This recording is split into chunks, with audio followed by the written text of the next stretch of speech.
Tonight's bedtime story is called Sentimental Trinkets, and I've never been given a sentimental trinket with specific instructions to use it as a means for remembering the person who gave it to me, so I can't say from experience whether or not it's a good system. Let's begin.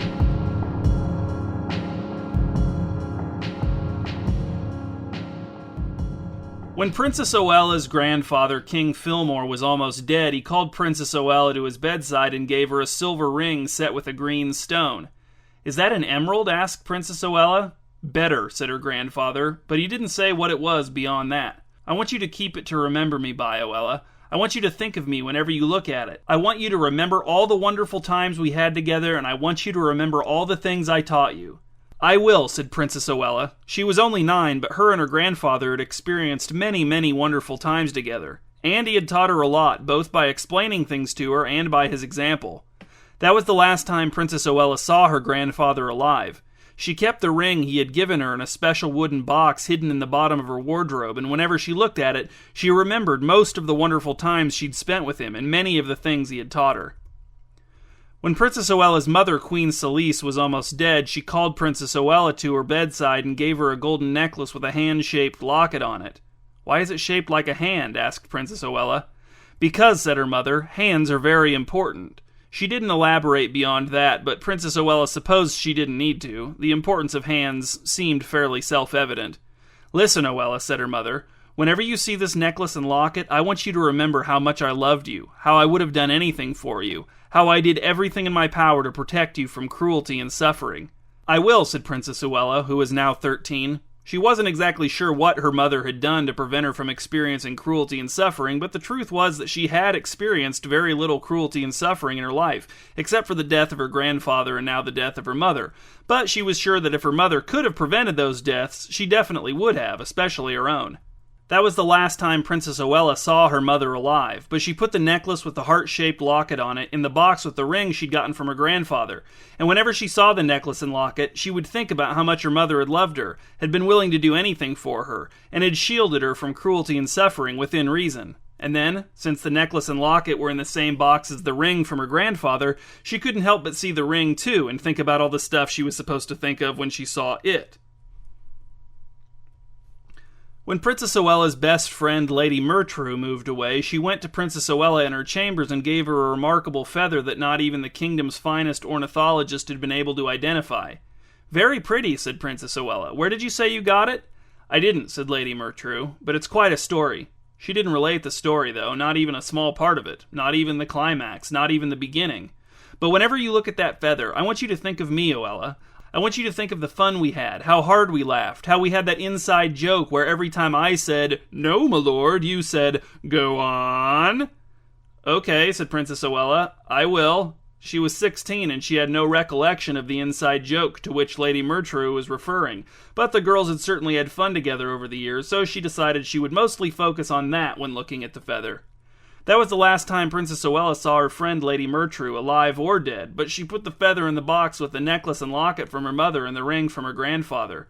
And whenever she opened the box and saw the feather and the necklace and locket and the ring, she thought about the whole list of things she was supposed to think about when she saw them, which kind of took a while and started to make her hesitant to open the box. She didn't open the box very often at all, actually. When Princess Oella was about to return from a visit to King Dimitri's kingdom, Brauch, the head groom from King Dimitri's royal stables, stopped her on her way over the castle drawbridge to give her a chunk of her own horse's hair that he had pulled out of one of his brushes and affixed to a piece of parchment with some kind of adhesive. "Brauch!" shouted King Dimitri. "Don't give that to the princess, it's revolting." "But your majesty," said Brauch, "this is a chunk of hair from what the princess declared to be the greatest grooming any of her steeds has ever received." "That's true," admitted Princess Oella. "I did say that." "I thought her highness would want this as a memento of the occasion," said Brauch, "and I had hoped that whenever she looked at it, she would remember her time here with us in our kingdom and how her lovely horse was so well taken care of." "Well, if she wants it, then I guess that's fine," said King Dimitri. "But, Princess, if you don't want it, don't feel obligated to take it." "No, it's fine," said Princess Oella. "I'll take it. I'll put it with my other keepsakes." She was 19 at the time, and it had been an excellent grooming, though she wasn't sure she could truthfully say it was the best she'd ever seen. She had been speaking hyperbolically at the time, and had not expected Brauch, simple though he was, to take it literally. That was the last time Princess Oella saw Brauch, that she knew of anyway, but she put the chunk of horsehair fixed to the parchment into the box with the feather, the necklace and locket, and the ring. She did not want to know what Brauch had used as an adhesive to keep the horsehair on the parchment. But whenever she opened the box, an event that had become quite infrequent indeed, Princess Oella would see the ring, the necklace and locket, the feather, and the chunk of horsehair, and she would think about, well, not much actually, because it was getting kind of difficult to remember which things were supposed to make her think of what, and since she didn't look at them often anymore, she was out of practice, so that made matching up what she was supposed to be thinking about with the correct item even more difficult. And as far as the chunk of horsehair affixed to the parchment with some kind of adhesive went, Princess Oella knew it had come from a groom, but she couldn't remember his name nor what he looked like, and she certainly couldn't remember what a chunk of horsehair affixed to parchment with some kind of adhesive was supposed to make her think of. She couldn't even guess. But these were not the last of the sentimental trinkets that Princess Oella accrued from relatives, friends, acquaintances, guests, and strangers. It seemed as if every few weeks someone was dying or leaving or being left behind and deciding to give Princess Oella something by which to remember him or her. And, of course, the sentimental trinket was never merely a reminder of the person who had bestowed it upon Princess Oella. No, the trinkets were also supposed to remind Princess Oella of various virtues, values, experiences, and even fairly abstract concepts with which the bestower identified his or herself. All of which would have been a huge pain if Princess Oella even bothered to try anymore. Fortunately for her own sanity, she did not. Instead, she only ever opened the box to toss another sentimental trinket inside of it, and when, upon doing so, she caught a glimpse of the mess of sentimental trinkets within, she usually kept thinking about whatever it was she was already thinking about. That is to say, seeing the mess of sentimental trinkets usually did not alter her thinking at all. If seeing the trinkets did alter her thinking in any small way, it was only to cause her a brief moment of annoyance at everyone's insistence on burdening her with their cast-off knickknacks. And yes, she was fully aware that some of them were probably very valuable in monetary terms, but she didn't care. For a while, she had felt guilt about abandoning the sentimental trinkets she had once found meaningful, such as her grandfather's ring and her mother's necklace and locket, but at the same time, it was kind of their fault that all the other trinkets had rained down and continued to rain down upon her. The ring and the necklace and locket had opened the floodgates, and that made it difficult for Princess Oella to feel much fondness for them. They could stay closed up in the box with the rest of their kind. Besides, Princess Oella didn't need to look at a ring to remember her grandfather. Her memories of him were still quite vivid, and there was a huge portrait of him hanging right down the hall from her chambers. Princess Oella didn't need her grandfather's instructions for how to remember him either. She could remember him just fine on her own. And she could remember her mother just fine on her own too. And Lady Mertru too, from time to time. And even some of the other people when she felt like it. If they sprang to mind of their own accord, then great, but she wasn't going to go out of her way to remember some groom, or some awkward admirer, or some mortally wounded tourney knight whom she'd never met before and whom she had been actively rooting against from her royal box seat before a broken lance slipped through a gap in his gaudy armor and pierced his armpit. When the box full of sentimental trinkets filled up, Princess Oella transferred them all to a bigger box, a bigger, plainer box. And since the new sentimental trinket box didn't really fit in her chambers very well and didn't match the decor, Princess Oella had it moved to a storage room. Whenever someone gave her a new sentimental trinket, which was still discouragingly common, Princess Oella would have a servant take the trinket to whichever the correct storage room was and toss the trinket into the box. It was the most convenient way to deal with an inconvenient situation. Princess Oella was now 43 and unmarried. That's when her father, King Yarret, died, and Princess Oella became Queen Oella. From his deathbed, Princess Oella's father gave her another ring. Half of her sentimental trinkets were either rings or lockets. "Thanks, father," said Princess Oella, putting more effort than usual into pretending to like the sentimental trinket. King Yarret was her father, after all, and she actually did love him. "Whenever you see it," said King Yarret, "I want you to remember my fairness, my justice, my impartiality, my lack of bias, my objectivity, and my..." He died before he could finish, but Princess Oella was pretty sure it was going to be another synonym for fairness. When Queen Oella had ruled her kingdom for 3 years, King Clark sent her a desperate message by means of an elderly cookware merchant. The message was a plea for assistance. His kingdom was under attack by something he called an invading horde, which Queen Oella assumed was just King Clark's dramatic way of referring to some other army. He wanted Queen Oella to send as many soldiers as she could spare to help him out. He cited the time he had sold grain to Queen Oella's kingdom at a below-market rate during a tough harvest while her father was king, which was a good point, and he also reminded her that his cousin was married to Queen Oella's cousin, which Queen Oella couldn't have cared less about, but still, the point about the grain he'd sold to her people in a time of need was a good one, so she sent soldiers to help King Clark against his invading horde. She was generous with her support. She sent the majority of her army, keeping only a small force behind as a precaution in case any domestic problems happened to arise while the bulk of her military was gone. She also sent her best 2 generals to King Clark, because she had no faith in him as a tactician and didn't want to end up with most of her army dead because King Clark had strategized them right off a cliff or something. She made the decision as she believed any queen or king should, by considering the facts, considering other relevant circumstances, evaluating her own motives, and thinking about it until the time came to make a firm, detailed decision. And it wasn't like she believed this decision-making process to be infallible, but that didn't prevent Queen Oella from being stricken with guilt when word came back from the war that King Clark, his soldiers, Queen Oella's generals, and Queen Oella's soldiers had all been routed by this invading horde. King Clark's kingdom was in the process of being overtaken, and the invading horde would probably be moving on to Queen Oella's kingdom next, since they now knew it to be almost completely undefended. Queen Oella knew she needed to stay calm if she wanted to have any hope of keeping her subjects calm, but the situation was very bad. There only seemed to be 2 options: prepare to surrender to the invading horde when they showed up, or try to get an ally or allies to send soldiers to help defend her kingdom. Queen Oella sent messengers to every queen or king that she could think of who might be willing to send help. She also sent messengers to queens and kings who lived nearby with whom she didn't have the best relationships, but she figured they'd be able to see how an invading horde conquering her kingdom would leave them in a strategically tenuous position if and when the invading horde decided to come after them too, which, being an invading horde, they definitely would. It was while Queen Oella was waiting for word back from one, some, or all of the kingdoms to which she'd sent messages that the royal physician told her a new disease had broken out in the neighborhood surrounding the central market in the royal capital. The palace Queen Oella lived in wasn't situated far from that very neighborhood, in fact. The royal physician wanted to enact a quarantine to shut down the market. He also wanted permission to name the new disease after himself. His name was Lord Pers, and he wanted to name the disease either Persy, Persia, or Persis. "You're saying you want me to shut down the central market entirely?" asked Queen Oella. "For how long?" "Until I discover a cure for this new disease," said Lord Pers. "That could take years," said Queen Oella, "or it might be incurable." "Perhaps," said Lord Pers, "but I will say that I think I'd be able to find a cure sooner if we could come to some conclusion on the name of the disease, because then I can devote all of my attention to curing it instead of being distracted by musings on the subject of whether or not your highness intends to allow me to name it after myself or not." "I just feel like it's a bad idea to shut down the market with an invasion imminent," said Queen Oella. "People need to be stockpiling food now. If we shut down the market, no farmers will be bringing food into the city. Instead of stockpiling food, we'll already be eating through what little stores we have." "Can you give me a hint as to which one you prefer?" asked Lord Pers. "Persia, perhaps?"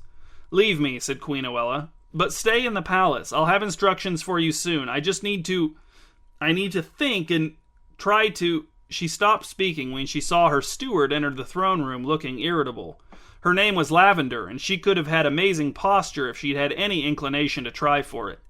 "Your Majesty," said Lavender, "2 suitors have come seeking your hand in marriage. Unfortunately, they arrived at the same time, and they and their men are now brawling in the courtyard." "What?" said Queen Oella. "Who are they?" "One is Prince Dolph," said Lavender, "King Yendel's son, if you'll recall. The other is King Wissac himself." "Okay, Lavender, you have to help me think this through," said Queen Oella. "What would be the strategic implications of those marriages? Which marriage would best help me to attain the soldiers necessary to fend off the invading horde?" "Also, Lavender," said Lord Pers, "which name sounds better for a hot new disease? Persy?" "Get out, Lord Pers," said Queen Oella.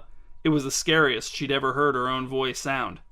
As Lord Pers shuffled from the throne room, Lavender said, "Your Majesty, we can certainly discuss the merits of marrying either of these suitors in time, but at the moment, the brawl must be broken up, or one or both of them may die, which could cause a heightening of tensions with their kingdoms, in addition to our other troubles. But as they are royalty from important potential allies, I was afraid to order the palace guards to break up the brawl for fear that interference and rough handling may offend them, perhaps even mightily offend them."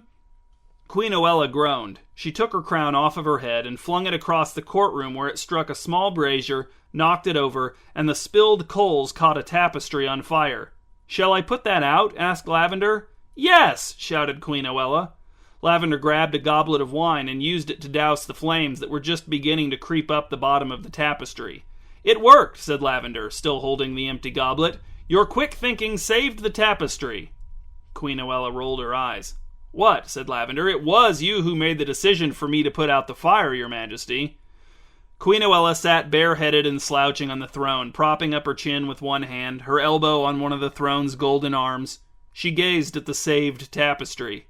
"Actually, I should have let that one burn," said Queen Oella. "Don't you think it's kind of offensive? Or maybe just bad?" Lavender looked at the tapestry. "It's art, Your Highness, and very valuable." "I guess," said Queen Oella, "but I feel like anyone can weave a bunch of snakes." "But the children are skillfully rendered as well, Your Majesty." "I guess," said Queen Oella, "what you can see of them, under all those snakes." "Do you want me to set fire to it again?" asked Lavender. "No," said Queen Oella. "Go break up the brawl in the courtyard, and send the suitors to guest chambers and opposite wings, and send Lord Purrs in here on your way out." "Of course, Your Highness." "What do you think sounds better for a new disease?" asked Queen Oella. "Pursy, Persia, or Purzus?" "Is there a none of the above option?" asked Lavender. "Yes," said Queen Oella, smirking, "because I'm the queen and I say there is. Is that what you think? None of the above?" "No, I was just curious," said Lavender. "I actually really like Purzus." Queen Oella had never before felt so much like she was floundering. Or was it foundering? She had heard both and didn't know which was correct. Or if both could be correct. Or neither. Or neither. While the palace guards were breaking up the brawl between Prince Dolph, King Wissock, and their men, one of the guards inadvertently knocked out two of Prince Dolph's teeth while trying to calm an alarmed mule. Actually, the back of the guard's head hit Prince Dolph in the mouth, and two of Prince Dolph's teeth stuck in the guard's head. It was an obvious accident, and the mule wouldn't have been alarmed at all if Prince Dolph hadn't been brawling with King Wissock, but Prince Dolph took it very poorly. He declared that he expected such brutish behavior from the likes of King Wissock and his ilk, but that he had expected Queen Oella's people to be better behaved, especially to guests, especially to honored guests who might soon be king, especially considering the precarious position Queen Oella's kingdom found itself in with the rumored approach of an invading horde. Then he gathered up his men and left in a huff. The one good thing about Prince Dolph leaving so quickly and in such a bad mood was that he didn't have the time or inclination to give Queen Oella a sentimental trinket by which to remember him and various admirable values for which he thought he stood. With Prince Dolph gone, Lavender gave King Wissock his pick of the available guest chambers in the royal palace, which was all of them, and sent servants with first aid supplies on polished brass trays to him and his men so they could patch up their brawl injuries. Then King Wissock settled in and started making demands, making noise, pestering the servants, letting his men behave poorly, and generally being a bad guest. His courtship of Queen Oella consisted entirely of sending her messages in which he offered to grant her the use of some of his good poisoners to assassinate the leader of the invading horde, although the details of his offer were vague, and he didn't seem to have any more information as to who the invading horde was than Queen Oella did. Meanwhile, responses to Queen Oella's pleas for assistance began to trickle in from her allies and neighbors. They were not promising. Most of them were excuses as to why they couldn't offer assistance. Some of them offered conditional assistance, but their conditions were impossible to meet. Queen Milas replied with a cryptic message that said, "Have you forgotten what you offered to me the last time I asked for help?" Queen Oella had no recollection of whatever it was that Queen Milas was talking about, so she supposed her answer to Queen Milas's question had to be yes, although, as much as she wanted to, she decided not to send that one-word response to Queen Milas. Queen Oella began to wonder if she had phrased the requests wrong. Had she not conveyed the proper amount of urgency? Had she asked the wrong people? And news was not good on the Purzus front. Queen Oella had insisted that those known to be infected with Purzus be quarantined, but that the central market stay open so that people could keep buying food in preparation for the strong possibility of a siege in the near future. But it turned out that people infected with Purzus didn't show symptoms for a few days after they were already contagious, So the disease spread like crazy, and many of the farmers who had come into the city inadvertently carried the disease home to their families in small communities, which made it impossible for them to bring more food back to the market, and the farmers who weren't sick didn't want to become sick and infect their families and communities, so they didn't come to the market either. So the food supply dwindled exactly as Queen Oella had feared it would with a stricter quarantine, except a lot more people caught Persis than would have with a stricter quarantine. Also, according to some of her sources, citizens had initially not been as cautious as they should have been around Persis because they didn't think the name of the disease sounded very alarming. Also, some of them assumed that Persis was a disease that actually improved one's health because it was named after the royal physician, and why would a disease that hurts people be named after someone whose job it is to heal people? The final indignity came when Queen Oella, desperate for any help at all, formally requested that King Wisic come to the throne room so she could speak to him on the subject of accepting his marriage offer. It was an act of desperation, she knew, but she was at the point where a doofus husband with dubious connections to poison-based assassins seemed like her best option. And she hoped that she could talk him into a more substantial contribution to the defense of her kingdom. She would reason with him, or maybe she would charm him, or some combination of the two. Or she would never have the opportunity to reason with him or charm him, because as soon as he walked into the throne room, he would see the partially burned tapestry, wrinkle his nose in disgust, announce that he could never marry someone who would display such a tasteless tapestry, and then turn and march out of the throne room, gather his men, and leave Queen Oella's kingdom to deal with the invading horde without the assistance of his good poisoners or any other assistance he could have been talked into providing, which is exactly what happened. As King Wisic left the throne room, he dropped one of his gloves on the floor. "I want you to remember me whenever you see this glove," he said. "Every time you look at it, I want you to think about how you drove away a man who could have saved your kingdom and made you happier than any other woman on earth because you couldn't bring yourself to part with a repulsive tapestry with no artistic merit that is also an affront to morality and decency." "I hate that tapestry too," said Queen Oella. "I didn't hang it there. I'll have it taken down right now." But King Wisic didn't listen. He was already gone. "Don't blame yourself, your majesty," said Lavender, stooping to pick up King Wisic's glove, which was the first antagonistic sentimental trinket anyone had ever given to Queen Oella. "Blame myself for what?" asked Queen Oella. "For everything?" "No," said Lavender, "for telling me to extinguish the tapestry when it was burning. It made sense at the time. You can't predict the future. No one can." "But people can make good decisions without knowing the future," said Queen Oella. "I used to make good decisions all the time." "You're just on a cold streak right now," said Lavender. "You just need to make a couple good decisions to turn things around, and then you'll be back in your groove." "Or we'll all be dead or enslaved before I get the chance," said Queen Oella. "Start with something easy," said Lavender. "Like what?" asked Queen Oella. "Deciding to keep a tapestry you've accidentally set on fire from going up in flames sure seems like it would be an easy one." "Easier," said Lavender. "Here, your highness, look at this food tray. Which would you rather eat, this fresh piece of bread or this stale piece of bread?" "The fresh one," said Queen Oella. She took the fresh piece of bread from the food tray and took a bite. It was so fresh that it burned Queen Oella's mouth, and she spat the half-chewed bite of bread onto the floor. "Oops," said Lavender. "Well, in a few more minutes that would have been the correct decision for sure." "I don't have time to make easy decisions," said Queen Oella. "The invading horde could invade at any moment, and I need to have some idea of what to do next. I need to make a correct decision that matters." "Well, you've known a lot of wise people in your day," said Lavender. "They haven't all been perfect, but they all had good qualities, you know? Maybe you could think about what they did in similar situations, or what they would do in your situation." "What are you suggesting?" asked Queen Oella. "I know where the box is," said Lavender. "I know which closet it's in." "No," said Queen Oella. She was desperate, but she wasn't that desperate. But was that true? She had almost married King Wisic, and he was a total dud. And didn't she owe it to her subjects to explore every possible means of arriving at a correct decision on matters of such grave importance? "All right, fine," said Queen Oella, but she couldn't help wondering if, in what was turning out to be a long series of bad decisions, this might turn out to be one of the worst. Queen Oella had Lavender carry the box of sentimental trinkets to her private chambers. Or rather, she had Lavender direct the 2 servants required to carry the heavy box to take it to her private chambers. After the servants placed the box in the rug next to Queen Oella's bed, they took their leave.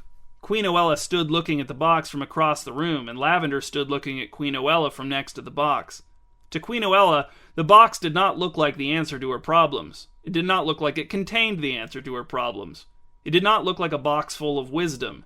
It did not look like a box full of clarity. It barely looked like a box full of nostalgia. At most, it looked like a box that was maybe a quarter full of nostalgia and 3/4 full of trash. "You're going to have to open it and look through it, Your Highness," said Lavender. I know," said Queen Oella. "And I don't mean to rush you," said Lavender, "but it might take a while for you to find the right sentimental trinket to inspire you to make the right decision. So you might want to get started soon, Your Majesty." Queen Oella groaned, but she crossed the room and sat down on the edge of her bed, her feet dangling on either side of the box. Then she removed the box's lid and dropped it on the floor. Inside the box, filled almost to the brim, Queen Oella saw a bunch of little objects that meant nothing to her. She reached down and picked up, what else? A ring. It was made of pewter and carved to look like a fish. "All right, Your Highness," said Lavender. "Who gave you that one?" "I have no idea," said Queen Oella. She tossed it onto the bed beside her. "Hold on," said Lavender. "You aren't even going to try to remember who gave it to you? What if that one's the key?" "It isn't," said Queen Oella. She reached into the box and pulled out a statuette of a knight. "Who gave you that one?" asked Lavender. "I think this one was from Sir Bloss," said Queen Oella. "When did he give it to you?" "Probably right before he died," said Queen Oella, "or right before he left. I can't remember if he died or left. Or actually, I think he left and then he died while he was gone." "And of what does it remind you?" asked Lavender. "Of what did he want it to make you think?" "I think he said he wanted me to remember how strong he was when I looked at it," said Queen Oella. "It's a little fuzzy in my memory." "Strength," said Lavender. "Strength is good. That could help in your decision-making, right?" "No, he specifically meant how much weight he could lift," said Queen Oella. "He just meant his physical strength. And honestly, I never saw him lift anything very heavy. He bragged about lifting heavy stuff, but I always suspected he was lying since he never demonstrated it. And he didn't look that strong." Said Lavender. "Well, you could put it in the maybe pile, I suppose." "No," said Queen Oella, "it's useless." She tossed the statuette of the knight on the bed next to the pewter fish ring. "But you could interpret strength however you want," said Lavender. "You could interpret it as internal strength, strength of character, strength of convictions. Those seem like they would all be helpful when trying to make tough decisions." "But I don't need to look at a sentimental trinket to know that," said Queen Oella. "I mean, if I'm going to stretch to make the trinkets fit with concepts I'm already thinking about, then what's the point of involving the trinkets? That's working backward. That's me giving meaning to the trinkets, not taking meaning from them to use on big decisions. I don't have time to sit here giving meaning to meaningless trinkets. My kingdom is on the brink of disaster." "But Your Majesty," said Lavender, "I think you're approaching the sentimental trinkets from slightly the wrong angle. They aren't supposed to give you new information that you've never known before. They're supposed to refocus you on information that you know but may have lost sight of. We know that you've always made good decisions in the past, but perhaps you've lost contact with whatever it is within you that guided those good decisions. The sentimental trinkets are supposed to remind you to concentrate on things that you may intellectually know to be true, but which you may not be actively pursuing as much as you used to." "Like this old piece of bark," said Queen Oella, "that someone, I don't even remember who, gave to me so that whenever I look at it, I'll be reminded of how he or she was smart or loyal or spontaneous or something." "Your Highness," said Lavender, "why did you agree to do this if you're just going to be disdainful? If you aren't even going to give it a chance, then it is a total waste of time." "I am giving it a chance," said Queen Oella. "If I see a sentimental trinket and it inspires me to reevaluate how I'm making decisions, then great. But I'm not going to pretend most of these sentimental trinkets have value when they obviously don't have value." She tossed the piece of bark on the bed with the other rejected sentimental trinkets. "But what if it's more about the collective power of all of them?" asked Lavender. "What if, by taking a little piece of wisdom from each one, you arrive at the well-rounded revelation you need?" But Queen Oella was finished arguing. She took a locket that wasn't attached to a necklace out of the box and opened it up. There was nothing inside of it. She tossed it on the bed with the other rejected trinkets. Then she picked up a small velvet pouch tied with a red cord. She didn't even bother to open it up and look inside before tossing it on the bed. She knew who had given it to her, and knew that no associations she could possibly have with that person would be of any use to her. Queen Oella didn't look at Lavender as she took another trinket from the box and tossed it aside, then another. She didn't want to see the disappointed or judgmental or exasperated look that Lavender was probably giving her. Queen Oella started taking more than one trinket out of the box at a time, barely pausing to glance at them before tossing them aside. At one point she encountered the ring her father had given her, and she remembered how he had told her that it was supposed to remind her of his fairness and objectivity and all that, but Queen Oella dropped it onto the growing pile on her bed along with the other trinkets she had deemed worthless, eliciting a scandalized gasp from Lavender. Queen Oella didn't look up. Instead, she plunged her hand into the box and grabbed a whole handful of trinkets, depositing them on the bed. Then she plunged both hands into the box and pulled out 2 handfuls of trinkets at the same time. Her hands were overloaded, so some of the trinkets fell back down into the box or fell onto the floor as Queen Oella turned to dump them on the bed. Then she stood up, stooped to pick up the box, which was still heavy despite now being half empty, and overturned it on the bed, pouring all the remaining sentimental trinkets out on top of the trinket heap that was already there. At the very top of the sentimental trinket heap, she saw the feather from Lady Mertrue, which was mangled, the locket on the necklace from her mother, and the ring from her grandfather. There was also a piece of discolored parchment and a bunch of dark, loose hairs for which Queen Oella could recall no explanation. "Well, Your Majesty," said Lavender, "was that cathartic, at least?" There was a distinctly non-servile edge to her voice. Not that Queen Oella demanded servile tones of voice from her subjects, but still, she noticed it. "You know what all of these sentimental trinkets have in common?" asked Queen Oella. "Every single one of them would be more useful to me as a person who could call in a favor, or swing a sword, or help hold a gate closed against a battering ram, or play me a soothing song on a lute." "But they're gone," said Lavender. "They didn't give you these sentimental trinkets instead of leaving. They were leaving regardless. They gave you these sentimental trinkets instead of nothing. All of these people would be just as gone if they'd never given you a sentimental trinket." "Exactly," said Queen Oella. "That's what I'm saying." "I don't know," said Lavender. "Maybe you're just not the right person for sentimental trinkets. They just don't work on you." "Then why do I have so many?" asked Queen Oella. "Why?" She was shouting now. "These people didn't want to help me. They didn't want to grant me the virtues that they wanted people to believe they possessed. They didn't want to give me something tangible that might help me persevere in troubled times. They wanted to leave me in charge of a piece of their own immortality. They wanted to use me to dictate how they were thought of after they left. They were trying to cheat." "Your Majesty," said Lavender, "do you want to sit down in your chair, or the other chair? Can I bring you some wine?"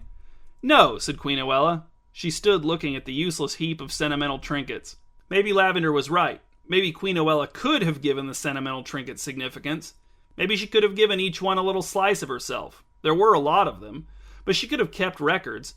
Or maybe if she had just set a few aside to be meaningful. Or maybe if she had just set one aside to be meaningful. If she had maintained one sentimental trinket into which she could have poured every aspect of an idealized mythological version of whoever had given it to her, which would end up being an idealized mythological version of herself, of course. Then, maybe, a sentimental trinket would have something to offer her, a standard by which to judge her decisions. But Queen Oella hadn't done any of that, and she wasn't about to start now. That ship had sailed, as her grandfather used to say before he left via dying. "I know what I need to do," said Queen Oella. "Are you going to tell me?" asked Lavender. "I'm not going to die, and I'm not going to leave," said Queen Oella. "You can't just decide that," said Lavender. "That's too vague. You have to make decisions that will prevent you from dying or leaving. What if the invading horde kills you, or captures you and takes you away?" "Then you can have that to remember me by," said Queen Oella, pointing to the heap of sentimental trinkets on her bed. "And every time you look at it, you can remember how wrong I was when I said I wasn't going to die and I wasn't going to leave. But until then, I want you to go to Lord Persis. Tell him to find 5 or 6 contagious Persis victims who haven't yet begun to show symptoms, and have him send them with a message of surrender to the invading horde. But I don't want them to actually surrender. It's a lie to get in among the invading horde, because once they get in among the horde, I want them to touch, breathe on, and cough on everyone and everything that they can." Lavender looked stricken. "You want them to spread disease under a flag of surrender? That's terrible. Your Majesty, what are you doing?" "Something none of the selfish people who gave me that pile of garbage would ever have wanted me to associate with my memories of them," said Queen Oella. "I'm violating my principles. I'm tarnishing my legacy. I'm giving future generations ample opportunity to hate me if they want to, and maybe saving some of my people in the process." Queen Oella coughed. It hurt. Was she coming down with Persis? She looked at the pile of sentimental trinkets on her bed and was reminded that such a decision was hers. She decided then that she did not have Persis and never would.